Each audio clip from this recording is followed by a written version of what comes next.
사우디아라비아를 국빈 방문한 윤석열 대통령이 빈 살만 사우디 왕세자 겸 총리와의 회담에서 중동 정세에 대해 인도적 지원 의지를 밝혔습니다. 이번 방문에서 21조 원 규모의 양해각서 체결도 이루어지는데 윤 대통령은 복합 위기의 해결책을 새로운 중동 붐에서 찾겠다는 생각입니다. 서울 강서구청장 보궐선거 참패 수습책으로 혁신기구 설치를 발표한 국민의힘이 오늘 혁신위원장 인선을 발표할지 주목됩니다. 더불어민주당 이재명 대표는 병원에 입원한 지 35일 만인 오늘 당무에 공식 복귀합니다. 1급 가축 전염병인 럼피스킨병 국내 발병 지역이 이틀 만에 10곳으로 늘었습니다. 정부는 추가 확산을 막기 위해 전국 시도에 특별교부세 100억 원을 긴급 지원합니다. 카카오 창업주인 김범수 전 이사회 의장이 오늘 금융감독원에 소환돼 조사를 받습니다. 카카오는 지난 2월 SM 경영권 인수 경쟁 당시 하이브의 공개 매수를 방해할 목적으로 SM 주가를 의도적으로 끌어올렸다는 의혹을 받습니다. 이스라엘의 봉쇄로 물잔한을 겪고 있는 가자 지구에 두 번째 구호 물품이 전달됐습니다. 이번 구호품에 연료가 포함됐다는 보도가 잇따르고 있는데 이스라엘 정부는 부인하고 있습니다. 당분간 일교차가 10도 이상 큰 날씨가 이어지겠습니다. 강원 동해안에 건조특보가 내려지는 등 동쪽 지방을 중심으로 대기가 메말라가고 있어 산불 등 화재 사고에 주의가 필요합니다.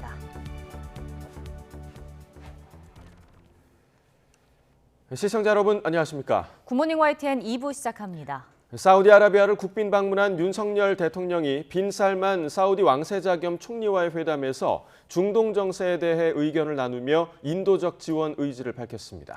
이번 방문에서 21조 원 규모의 양해각서 체결도 이뤄지는데 윤 대통령은 복합위기의 해결책을 새로운 중동 붐에서 찾겠다는 생각입니다. 사우디 리야드에서 박소정 기자가 전해드립니다. 윤석열 대통령이 탄 차량을 기마 부대가 호위해 입장하자 무함마드 빈 살만 사우디 왕세자 겸 총리가 직접 나와 맞이합니다. 환영합니다. 성대한 국빈 환영식에서 반갑게 손을 맞잡은 윤 대통령과 빈 살만 왕세자, 이어 회담장에서 마주했습니다.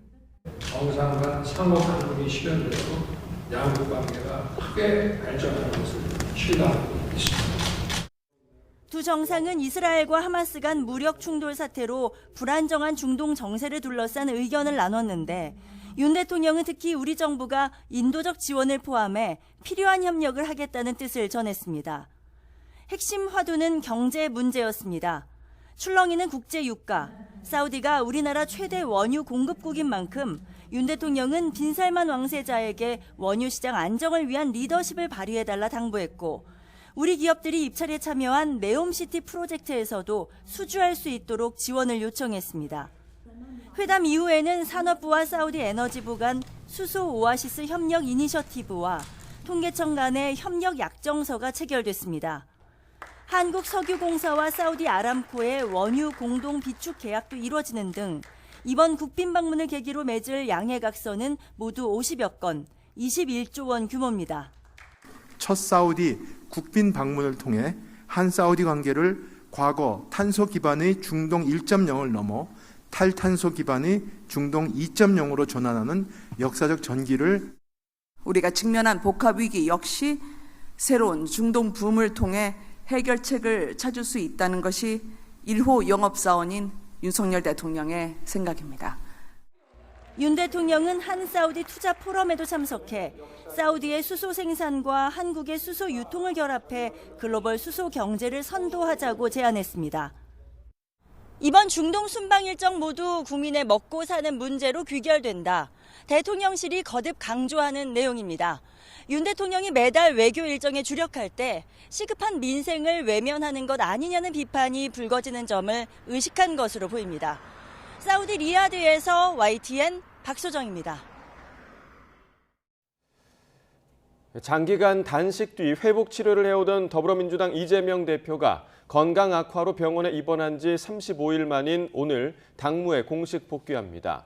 이 대표는 오늘 오전 최고위원회의를 주재한 뒤 오후에는 당 지도부가 모이는 고위전략회의에 참석해 당 운영과 민생, 경제, 예산 심사 문제 등을 놓고 논의를 이어갈 예정입니다.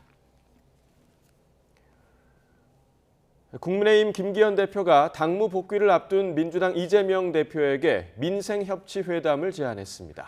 야당과의 민생 경쟁에서 밀리지 않겠다는 의도로도 읽히는데 당 쇄신의 중심이 될 혁신위 인선을 두고서는 막판 진통이 이어지고 있습니다. 정현우 기자의 보도입니다.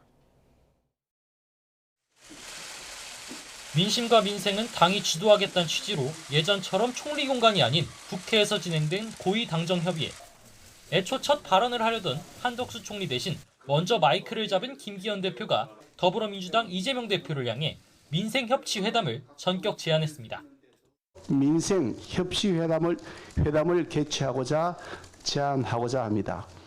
형식과 격식에 구애받지 않고 야당 대표와 만나겠습니다. 허심탄회한 대화를 통해 꼬인 것은 풀고 복귀 일성으로 민생을 강조하려던 이 대표에 앞서 대표급 회담을 제안하면서 민생 경쟁에서 밀리지 않겠다는 의지를 강조한 겁니다. 실제 각종 민생경제 대책이 담긴 고위당정 협의 결과도 내놓았습니다.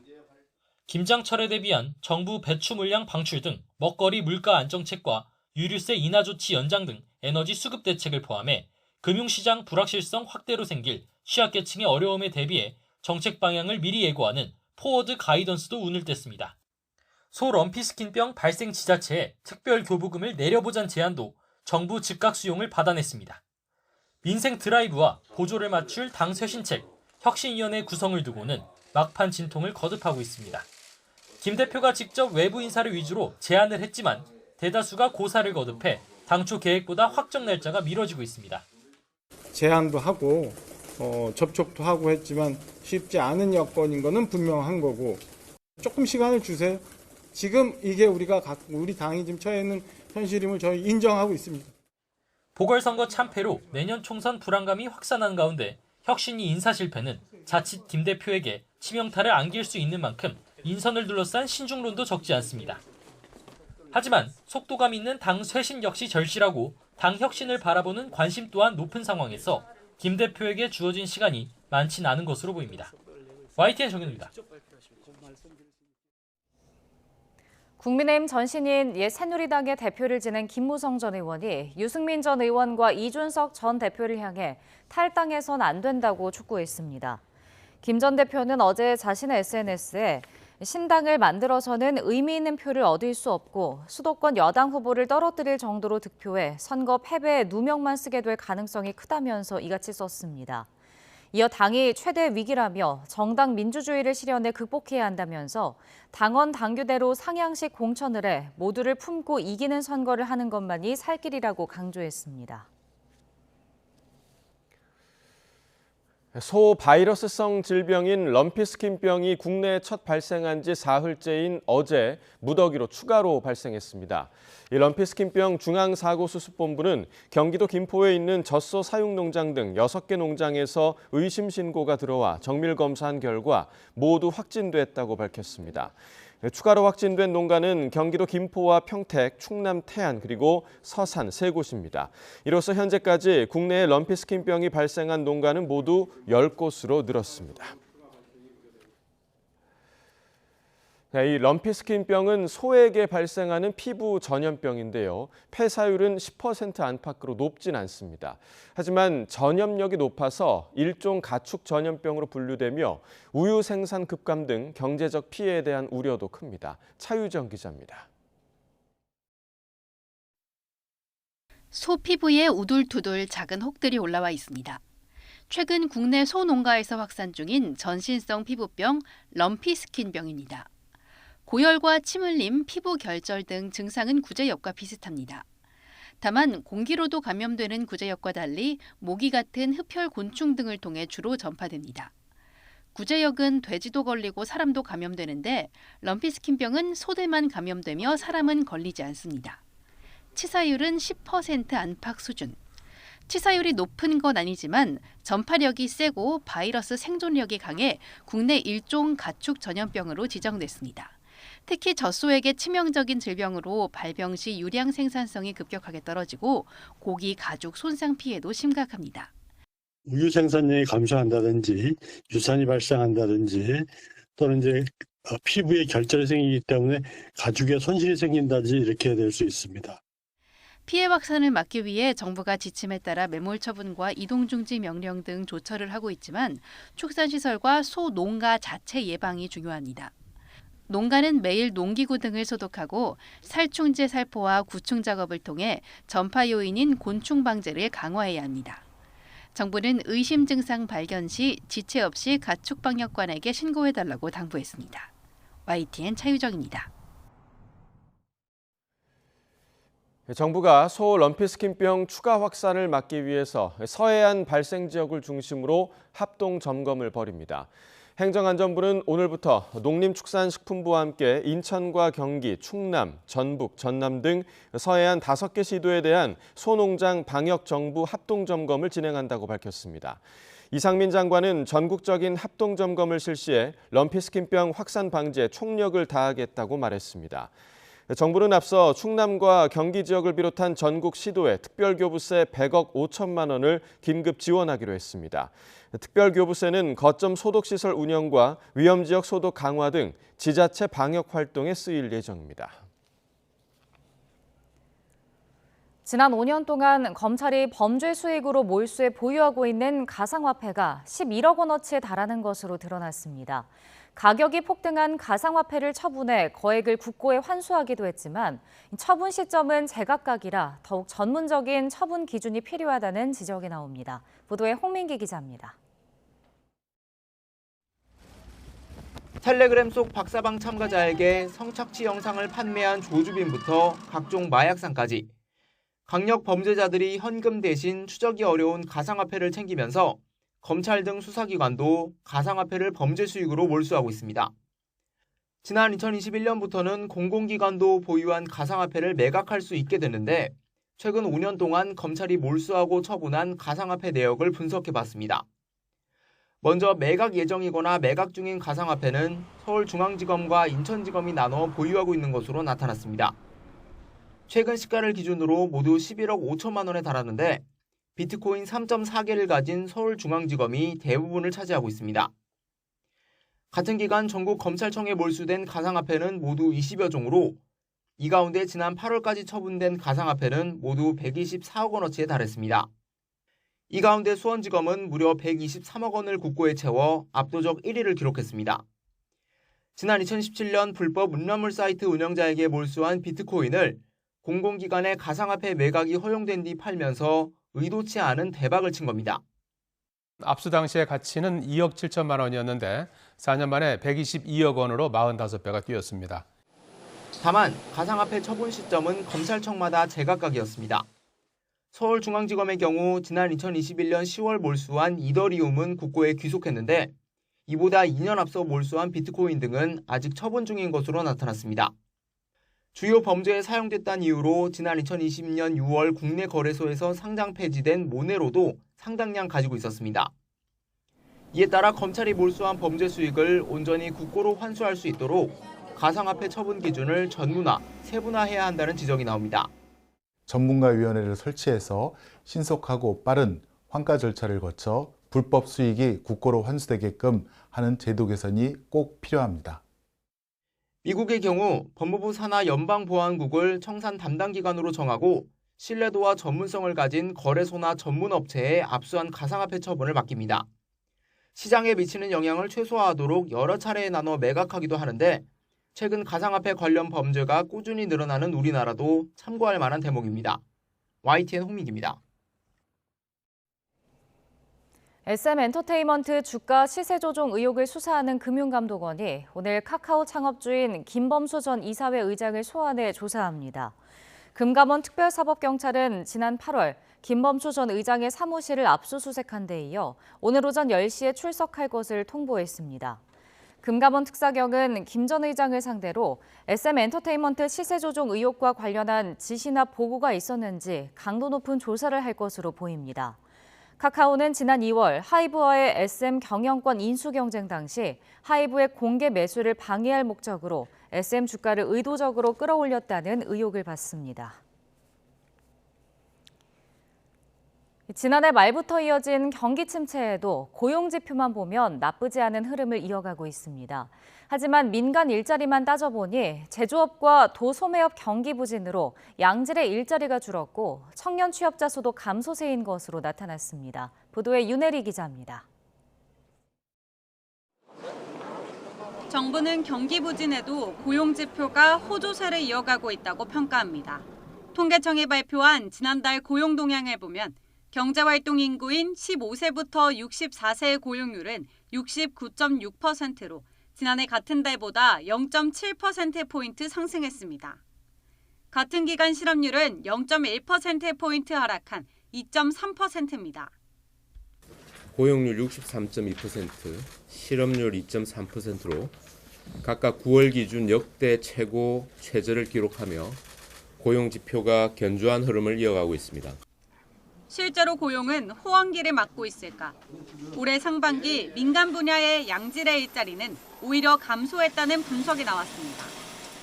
주 40시간, 이른바 풀타임으로 일하는 노동자 가운데 공공이나 농림, 어업 등을 뺀 민간 분야 취업자 수는 1,905만여 명으로 지난해보다 9만여 명 준 것으로 나타났습니다. 지난 4월 이후 3개월째 감소세입니다.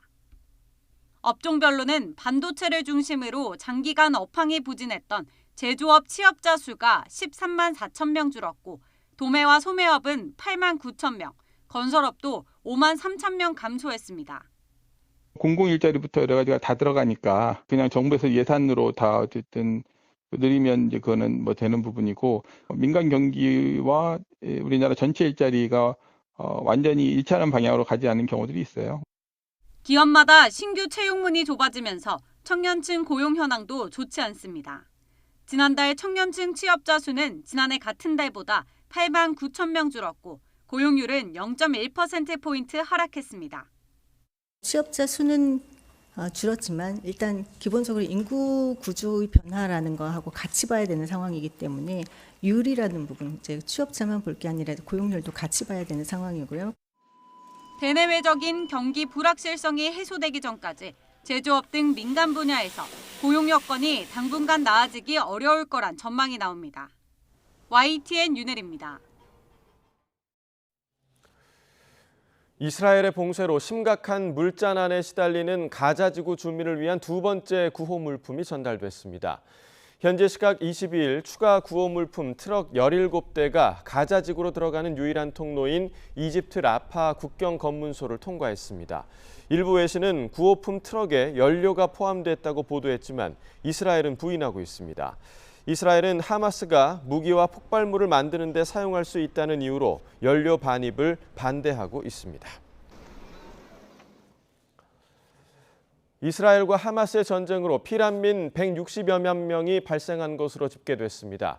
이스라엘 일간 하레츠는 가자지구 피난민이 140만 명에 이른다고 보도했습니다. 이 가운데 70만 명가량은 다른 지역으로 이동했고 나머지는 UN 팔레스타인 난민기구 학교나 종교시설로 피신했습니다. 이스라엘 정부는 하마스와의 전쟁 과정에서 20만 명 이상이 내국인 난민이 됐다고 밝혔습니다. 이 가운데 절반은 가자지구나 레바논 국경 부근에서 대피 명령을 받은 105개 마을의 주민입니다. 이스라엘과 팔레스타인 무장정파 하마스와의 전쟁이 주변국으로 확대될 우려가 커지는 가운데 세계 곳곳에서 시위가 잇따랐습니다. 인질을 석방하라며 이스라엘을 지지하는 시위와 팔레스타인의 자유를 주라고 요구하는 시위들이 세계를 둘로 나눴습니다. 기정훈 기자가 보도합니다. 어린이는 협상 카드가 아니다. 팔레스타인 무장정파 하마스에 납치된 인질의 석방을 요구하는 시위가 스위스 제네바에서 열렸습니다. 시위자들은 전쟁 희생자를 보호하자는 제네바 협약을 강조했습니다. Let's be human. And so that's why we're here in Geneva, because this is where the Geneva Convention was formed. This is where all of the organizations of the world collectively agreed. 독일 베를린에서도 인질 석방 촉구 시위가 열렸습니다. 동생이 인질로 붙잡힌 언니는 연단에 올라서도 말을 잘 잇지 못합니다. Today is my sister's birthday. I stand here before you alone. not knowing where she is and unable to hug her. 독일 대통령은 홀로코스트까지 언급하며 이스라엘을 지지했습니다. Noch nie seit dem Ende der Shoah wurden so viele Jüdinnen und Juden ermordet. Und Israel, ja, Israel hat das Recht, sich gegen diesen Terror zu verteidigen. Und Deutschland steht dabei, fest an Israels Seite. 팔레스타인을 지지하는 시위는 좀 더 격렬했습니다. 파키스탄 카라치에서는 시아파 수백 명이 모여 이스라엘과 미국 국기를 불태우며 가자지구 폭격을 규탄했습니다. हर शर और फसाद के पीछे अमेरिका है। हम उनको मुतनब्बी कराने आए हैं कि आप इस्राइल के साथ देना छोड़ दें। वहाँ फलस्तीन पर जुल्म हो रहा है। 파리에서도 전쟁 발발 후 처음으로 친팔레스타인 시위가 허용됐는데 수천 명이 모여 휴전을 외쳤습니다. C'est pas du tout la faute du peuple, c'est le peuple qui a abandonné, le peuple qui est fracturé au niveau représentatif. Et ça, on peut pas dire que les actions du Hamas et les actions du peuple palestinien. 하마스의 기습 공격으로 시작된 전쟁이 보름을 넘기며 확전 우려가 커지는 가운데 광장에 나선 세계인들의 목소리도 둘로 갈렸습니다. YTN 기정훈입니다. 한국과 미국, 일본의 공군이 어제 한반도 인근 상공에서 처음으로 3국 연합 공중훈련을 진행했습니다.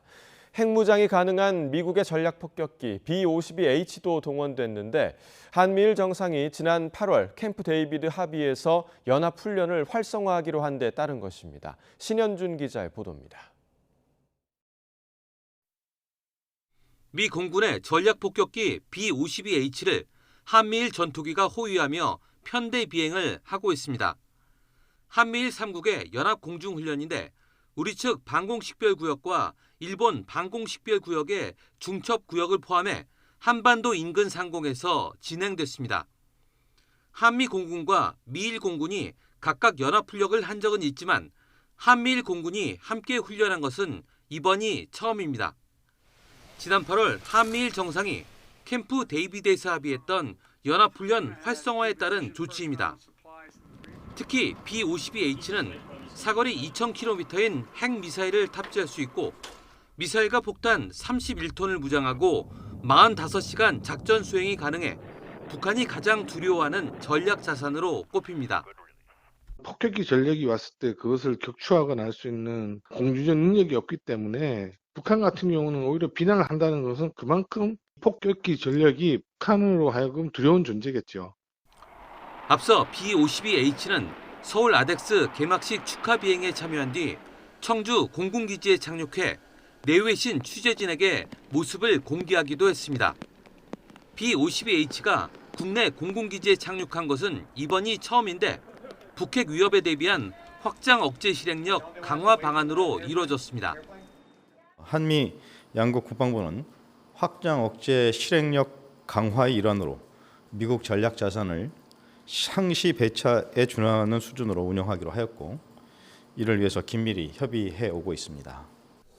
문재인 정부 때 중단됐던 한미일 해상훈련 재개에 이어 한미일 공중훈련까지 진행되면서 한미일 안보 협력은 더욱 탄력을 받고 있습니다. YTN 신현주입니다. 전기차 보급이 확대되면서 전기차 배터리 폭발 화재도 종종 발생하고 있습니다. 이른바 열폭주 현상으로 피해도 크고 화재 진압이 상당히 까다롭습니다.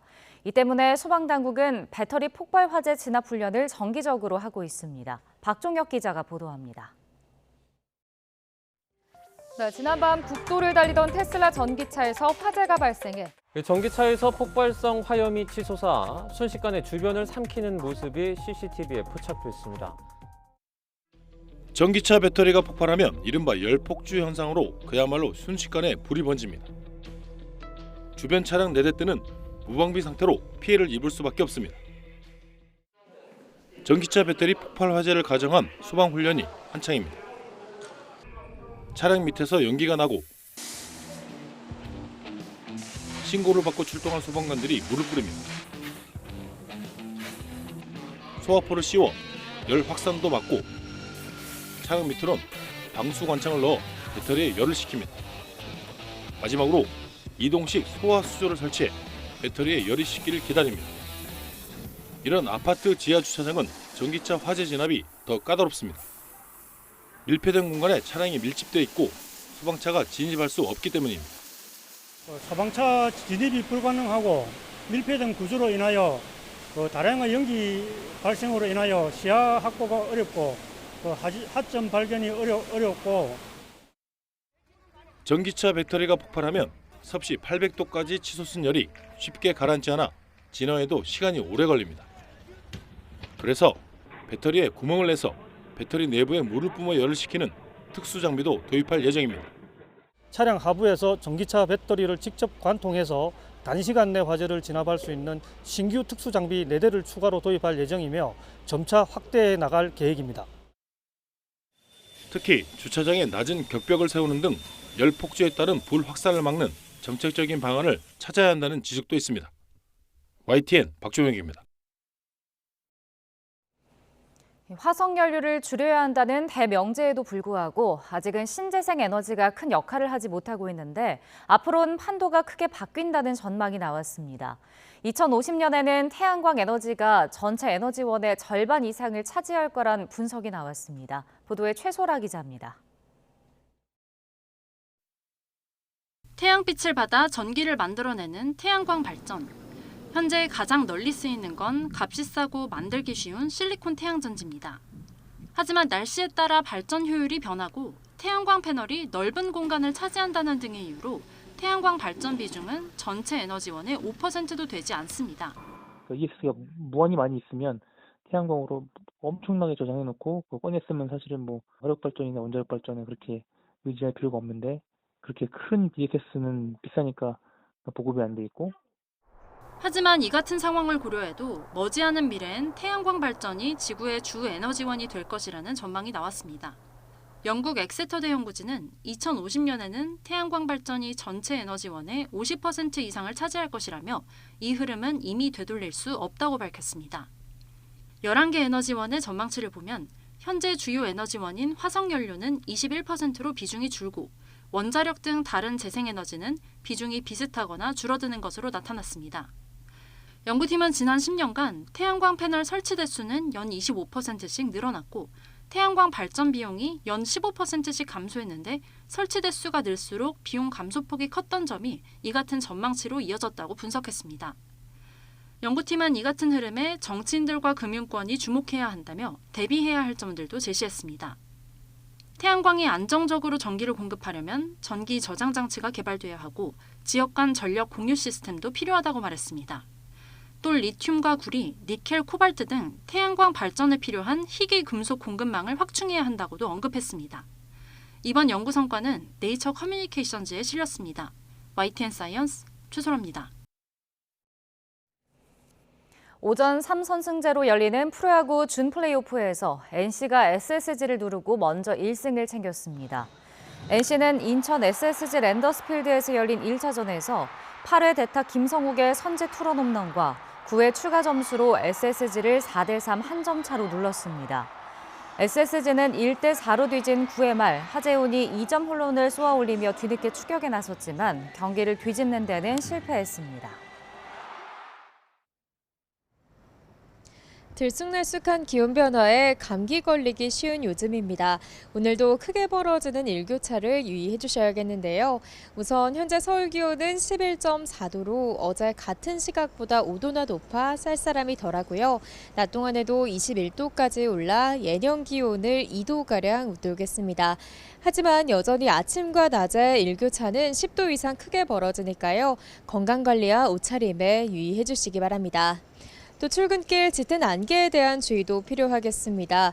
현재 내륙 곳곳으로 가시거리가 200m 미만까지 바짝 좁혀진 곳이 많은데요. 오전까지는 이렇게 짙은 안개가 이어질 것으로 보이는 만큼 교통안전에 유의해 주시기 바랍니다. 다행히 낮 동안에는 기온이 오르면서 안개는 모두 거치겠고 하늘에 구름만 많이 지나겠습니다. 다만 중서부 지방은 오후 한때 약하게 빗방울이 떨어질 수 있겠습니다. 현재 기온 살펴보겠습니다. 현재 서울 기온 11.4도, 청주 10.3도, 부산은 14.2도로 어제 같은 시각보다 2에서 5도가량 높습니다. 낮 기온은 예년과 비슷하거나 조금 더 높아 선선하겠습니다. 서울과 광주의 한낮 기온 21도, 대구와 부산은 22도가 예상됩니다. 내일부터 모레 새벽 사이 중서부 지방에는 비가 조금 내리겠고요. 당분간 큰 추위는 없겠지만 일교차 큰 날씨는 계속될 전망입니다. 한편 동쪽 지방은 대기가 점차 메말라 가고 있습니다.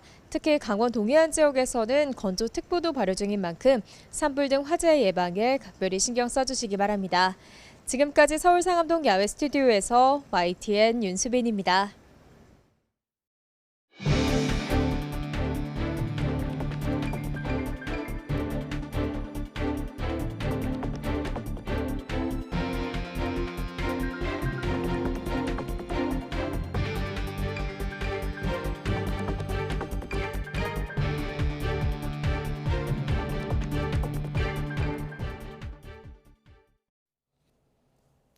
사우디아라비아를 국빈 방문 중인 윤석열 대통령이 한 사우디 투자 포럼에 참석해 미래 협력 방향을 제시했습니다.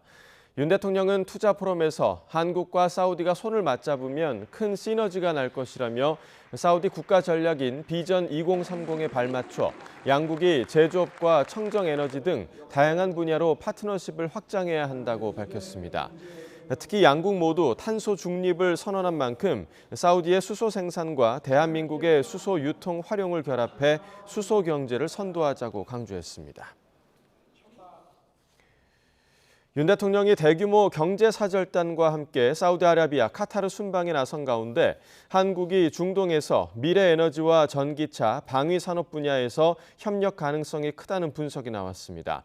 대한상공회의소 보고서를 보면 사우디와 아랍에미리트, 카타르 등 이른바 중동 빅3와 한국의 지난해 교역량은 코로나 직전인 2019년보다 61.6% 증가해 같은 기간 전 세계 교역 증가율 35.3%를 크게 웃돌았습니다. 대한상인은 세 나라 모두 태양광과 수소 등 미래에너지 산업 분야에서 국가 주도로 강력한 육성책을 펴고 있고 세계적 전동화 전환 흐름에 발맞춰 전기차 시장도 확대될 것으로 예측했습니다. 정부와 국민의힘 대통령실이 고위 당정협의회를 열고 민생 안정을 정책 최우선에 두고 취약계층 부담 완화에 총력 대응을 하겠다고 밝혔습니다. 김장철을 앞두고 배추 수급 불안정 우려를 해결하기 위해 가용 물량 2,900톤을 방출하기로 했고 가격 상승폭이 큰 품목은 납품 단가를 지원하기로 했습니다. 논의 결과를 직접 들어보겠습니다. 정부는 김장철이 다가옴에 따라서 수급 불안정 우려가 큰 배추에 대해 정부 가용 물량 2,900톤을 방출하고 저온 피해로 가격이 크게 오른 사과에 대해서는 계약 재배 물량 15,000톤을 조기 출하하는 등 공급 확대에 적극 나서기로 하였습니다. 최근 발생하고 있는 럼핀스킨병과 관련해 긴급하고 신속한 대응이 필요하다고 지적을 하고 신속히 특별교부금을 교부할 것을 정부에 요청했고 정부는 이 의견을 받아들여 즉시 교부하기로 했습니다. 더불어민주당이 수원 전세 사기 의혹 사건 피해자들과 간담회를 열고 피해 보상 방안을 논의했습니다. 홍익표 원내대표와 박주민 원내수석 부대표, 당 전세사기 대책특위위원장인 맹성규 의원 등은 어제 수원 경기도의회 회의실에서 피해자 100여 명을 만나 사례를 파악했습니다. 홍 원내대표는 전체 피해액이 1,000억 원 규모가 될 것으로 보인다며 선구제 후회수 원칙을 더 분명하게 적용해 실효적 대책을 마련하는 데 최선을 다하겠다고 말했습니다. 내년 총선을 앞둔 21대 국회 마지막 국정감사가 종반으로 접어든 가운데 오늘은 국회 법제사법위원회 대검찰청 대상 국정감사가 주목됩니다. 여야는 이 자리에서 최근 검찰이 수사하고 있는 대선 개입 허위보도 의혹과 관련해 수사 필요성을 두고 공방을 벌일 것으로 보입니다. 기획재정위원회 한국은행 본점 국감에선 현 정부의 경제정책 방향이 서울특별시와 경기도를 대상으로 진행될 국토교통위원회 국감에서는 서울 양평고속도로 노선 변경 논란이 쟁점이 될 것으로 보입니다.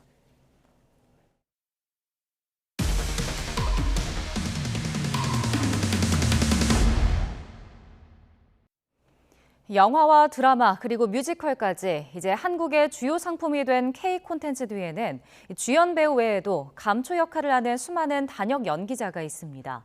그러나 정작 이들은 한 달에 100만 원을 채 못 벌 정도로 사실상 착취를 강요당하고 있습니다. 여기엔 수천 배 임금 격차를 방치하고 노동 시간도 제대로 인정해주지 않는 구조가 원인으로 꼽힙니다. 단역 연기자 실태 심층 보고서 내용을 강민경, 권준수 기자가 단독 보도합니다. 연극과 뮤지컬 배우로 활동하는 30대 A씨. 벌써 8년차 배우지만 본업만으로는 40만 원 월세를 내기조차 빠듯합니다. 못 벌 때는 한 달 반 그 시간 동안 30에서 한 60만 원 정도 벌었던 것 같아요. 생활비를 벌기 위한 부업은 필수. 그러나 언제 캐스팅이 들어올지 몰라 단기 아르바이트를 전전할 수밖에 없습니다. 3시간 정도 자고 바로 연습 갔다가 그러면 그때부터 이제 나죠. 연습 끝나면 또 몇 시간 뒤에 일하러 가야 되니까. 굵직한 드라마와 영화에 여러 번 출연한 연기 경력 20년 차 B씨도 공사장 일용직일을 병행하며 생계를 꾸립니다. 한 회차 분당 50만 원 정도를 받는 드라마 일은 한 달에 한두 번이 고작. 그나마 촬영을 해도 편집되거나 방송이 안 나가면 돈을 못 받는 경우가 허다합니다. 그냥 단역으로 그냥 끝나버리는 그냥 금액적으로도 그렇고 역할로도 그렇고 생활비의 애로사항은 항상 있는 문제여서 K 콘텐츠를 빛내는 약방의 감초 단역 연기자들이 박봉에 시달리면서 지쳐가고 있습니다. 제작비는 오르고 주연급 배우들의 몸값은 치솟고 있는데 단역 연기자들의 처우는 오히려 최소한의 구제책 없이 곤두박질 치고 있다는 겁니다. 실제로 최근 2년간 방영된 드라마 9개 작품을 살펴봤더니 같은 작품에서 회차별 출연료 최고액과 최저액이 각각 2억 원과 10만 원으로 2,000배 차이가 난 사례도 있었습니다. 회차마다 주연급 배우에게 1억 원 이상을 지급하면서 단역 배우에겐 20만 원도 안 되는 돈을 준 드라마도 3편 중 1편꼴이었습니다. 연기자들은 최저임금도 지켜지지 않는 현재의 제작 환경은 열정페이란 이름으로 사실상 착취나 다름없다고 지적합니다. 제작사 입장에서는 그 비용을 줄이기 위해서 굉장히 낮은 출연료를 제시를 해도 연기자들에게는 신인들에게는 기회라고 생각을 하기 때문에 기회비용, 열정페이라는 생각에 그렇다면 현재의 단역 배우 임금 산정 방식엔 어떤 문제가 있을까요? YTN이 만난 배우들은 소위 통계약이라는 관행을 가장 큰 문제로 꼽았습니다. 연습 기간이랑 공연 기간 포함해서 통폐로 얼마 이렇게 받을 때도 있고. 통계약이란 드라마 한 회나 연극 한 편을 기준으로 돈을 주는 포괄적 출연료 산정 관행입니다. 정해진 계약 기간이나 노동 시간도 없으니 한 회차 분량을 위해 며칠 동안 촬영장에 나가 있어야 하는 경우가 허다합니다. 캐스팅이 됐는데 계약 날짜가 명료하지 않아요. 촬영 종료 시까지, 방영 종료 시까지 하다면은 계속 대기를 해야 되는 거예요. 불합리한 처우와 출연료 산정 방식에도 쉽게 항의할 수 없습니다. 갑인 캐스팅 감독에게 반발하려면 일거리가 끊길 위험을 각오해야 합니다. 실제로 YTN 취재진이 확보한 연기자 420명을 심층 조사한 보고서에는 이들의 열악한 노동 현실이 여과 없이 담겨 있습니다. 10명 중 6명은 연평균 방송소득이 2천만 원, 즉 최저임금으로 벌어들이는 연소득에도 미치지 못한다고 답했습니다. 촬영에 필요한 소품이나 이동 비용 등을 지원받는 경우는 2%도 채 되지 않았습니다. 출연료 체불과 촬영장에서 폭언, 모욕을 경험했다는 비율도 각각 30%가 넘었습니다. 그러나 캐스팅 보복 등이 두려워서 참고 견뎠다는 응답은 무려 63%에 달했습니다. 저한테 연락이 안 오는 가능성이 좀 더 크죠. 하루살이처럼 정말로. 스타성에 따른 차등 지급은 인정하지만 단역 배우도 작품에 꼭 필요한 역할인 만큼 지금 같은 불합리한 출연료 격차나 비용 계산 방식은 바꿨으면 한다는 게 이들의 요구입니다. 1%의 그분들이 본인들의 10분의 1 정도만 감소시키겠습니다라고 해도 나머지 한 100명 이상이 그 현장에서는 괜찮지 않을까라는 생각도 들거든요. 미국이나 영국처럼 작품 제작에 고용된 모든 출연자에 대한 근로 조건을 정하는 단체 협약을 마련한 뒤 촬영 일수에 맞춰 돈을 줘야 한다는 지적도 나옵니다. 열악한 출연료로 인해 가지고 생계를 위협받는 단역 연기자들의 노동권과 생존권을 보호하기 위한 제도적 논의가 이루어져야 한다고 저는 생각합니다. K 콘텐츠는 이제 막 날개를 달고 세계로 뻗어나가기 시작했습니다. 앞으로의 산업 발전과 지속 가능성 그리고 작품의 완성도를 위해서라도 단역 배우들의 처우 개선 문제 꼭 짚고 넘어가야 할 과제입니다. YTN 강민경, 권준수입니다. 정부가 청년 희망적금 만기 환급금으로 청년 도약 계좌에 갈아탈 수 있도록 일시 납입을 허용하겠다는 구상을 내놓았습니다. 기왕에 모은 목돈을 더 크게 불려주겠다는 건데 정작 청년 도약 계좌 인기가 시들한 상황이라 얼마나 호응이 있을지 미지수입니다. 보도에 나연수 기자입니다. 청년 희망적금은 코로나로 어려움을 겪고 있는 청년들의 자산 형성을 지원하기 위해 올해 신설한 제도입니다. 내년 2월 만기가 도래하는 문재인 정부의 청년 희망적금. 매달 50만 원 한도에서 2년 납입 시 은행 이자의 저축 장려금, 비과세 혜택까지 연 10% 가까운 금리 효과를 줬습니다. 청년들의 중장기 자산 형성을 지원하기 위해 청년 도약 계좌를 새로 도입하는 한편 윤석열 정부의 청년 도약 계좌는 매달 70만 원 한도, 5년 납입으로 최대 5천만 원을 모을 수 있게 설계됐습니다. 청년 희망적금 만기 환급금의 경우 특별히 일시납을 허용하고 정부 지원금도 해당 분에 바로 붙여주겠다는 게 정부 구상입니다. 예를 들어 희망적금 만기 환급금 1,260만 원을 곧장 연금리 5% 청년 도약 계좌에 넣으면 월 70만 원씩 18개월간 납입한 것으로 인정됩니다. 매달 70만 원씩 42개월 추가 적립하면 5년 만기 환급금은 4,940만 원. 5년간 70만 원씩 청년 도약 계좌에 월별 납입한 경우보다 46만 원, 일반 저축에 납입한 경우보다 400만 원 이상 혜택을 볼 수 있습니다. 문제는 이들 청년 계좌 인기가 시들하다는 것. 출시 당시 은행 앱이 먹통이 될 정도로 인기였던 청년 희망적금은 4명 중 1명꼴로 중도 해지한 상태입니다. 지난 6월 출시된 청년 도약 계좌는 8월까지 가입자 수가 42만 2천 명, 올해 목표 인원의 13.7%에 그쳤습니다. 고금리, 고물가 시대 청년들에겐 다달이 적금 붓기도 5년 만기도 부담스럽기 때문입니다. 실질적인 수요와 괴리된 형태로 설계된 경우에는 이후라도 조건 등을 변경하는 과정을 통해서 청년들이 본인의 미래를 설계해 나갈 수 있도록 하는 형태로 변화시켜 나가는 것이 필요할 것으로 생각됩니다. 전 정부와 제도를 연계해 정책 효과를 극대화하려는 시도는 좋지만 달라진 경제 환경과 청년들의 현실도 함께 살펴볼 필요가 있다는 지적입니다. YTN 나연수입니다. 한국토지주택공사가 오늘부터 전국 매입 임대주택 청약 신청을 받습니다. 매입 임대주택은 LH가 매입한 주택을 시세보다 절반가량 저렴하게 임대하는 공공주택으로 최대 20년까지 살 수 있습니다. 이번에 공급되는 물량은 모두 1,608가구로 경기와 인천 등 수도권 480가구, 그 외 지역이 1,128가구입니다.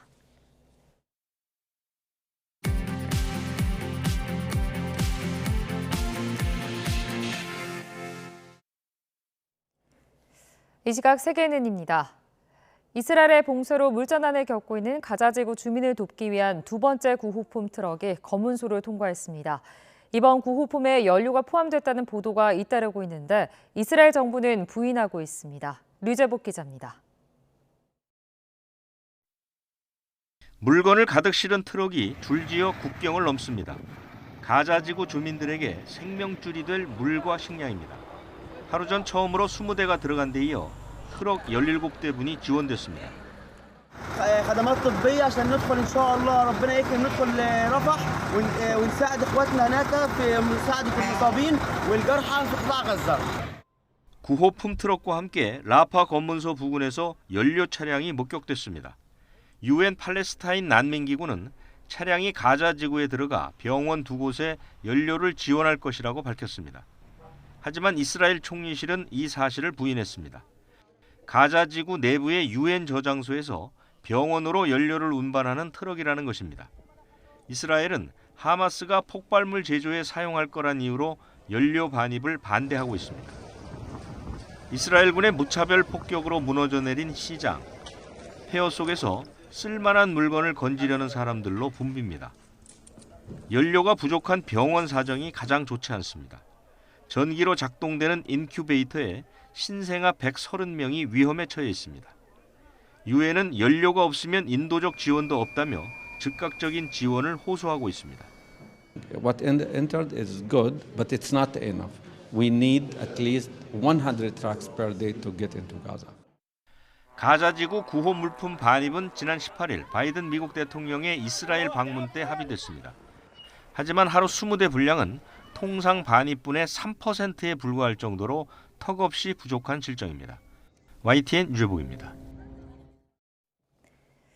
요아브 갈란트 이스라엘 국방장관은 하마스 소탕을 위한 가자지구에서의 지상작전이 길게는 석 달까지 이어질 수 있다고 내다봤습니다.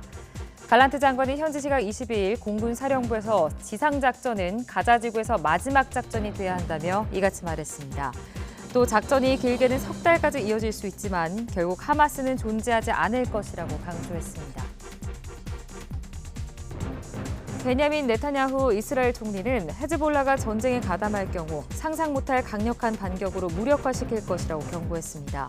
또 헤즈볼라가 참전을 결정한다면 제2의 레바논 전쟁을 기다리게 될 것이라고 말했습니다.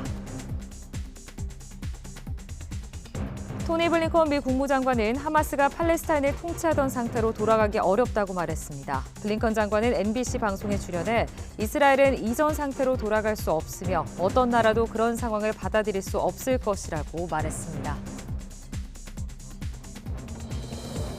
이스라엘을 지지하는 미국 여론이 20여 년 만에 가장 높은 것으로 조사됐습니다. 미국 월스트리트저널은 미국 성인 1,400여 명을 대상으로 한 조사에서 미국 정부가 중동 분쟁에서 누구 편을 들어야 하느냐는 질문에 42%가 이스라엘을 꼽았습니다. 팔레스타인 편을 들어야 한다는 응답은 3%였으며 누구 편도 들어서는 안 된다는 대답은 52%였습니다. 지금까지 이 시각 세계는이었습니다. 오늘도 일교차 큰 가을 날씨가 이어지겠습니다. 현재 서울 기온은 11.4도로 어제 같은 시각보다 5도가량이나 높고요. 낮 동안에는 21도까지 오르면서 어제보다 2도가량 높겠습니다. 연일 들쑥날쑥한 기온 변화에 감기 걸리기 쉬우니까요. 건강관리 잘 해주시기 바랍니다. 또 출근길 교통 안전에도 주의가 필요하겠습니다. 현재 내륙 곳곳으로 가시거리가 200m 미만까지 바짝 좁혀져 있는데요. 오전까지는 이렇게 짙은 안개가 이어지겠습니다. 다행히 낮 동안에는 기온이 오르면서 안개가 걷히고 하늘에 구름만 많이 지나겠습니다. 다만 중서부 지방에는 오후 한때 약하게 빗방울이 떨어질 수 있겠고요. 건조특보가 발효 중인 동해안 지역에서는 산불 등 화재 예방에 신경 써주셔야겠습니다. 현재 기온 살펴보겠습니다. 현재 서울 기온 11.4도, 청주 10.3도, 창원은 11.4도를 나타내고 있습니다. 낮 기온은 예년과 비슷하거나 조금 더 높겠습니다. 오늘 서울 한낮 기온 21도, 대전과 광주도 21도, 대구는 22도가 예상됩니다. 내일부터 모레 새벽 사이 중서부 지방에는 비가 조금 내리겠고요. 당분간 일교차 큰 가을 날씨가 이어질 전망입니다. 지금까지 날씨 정보였습니다.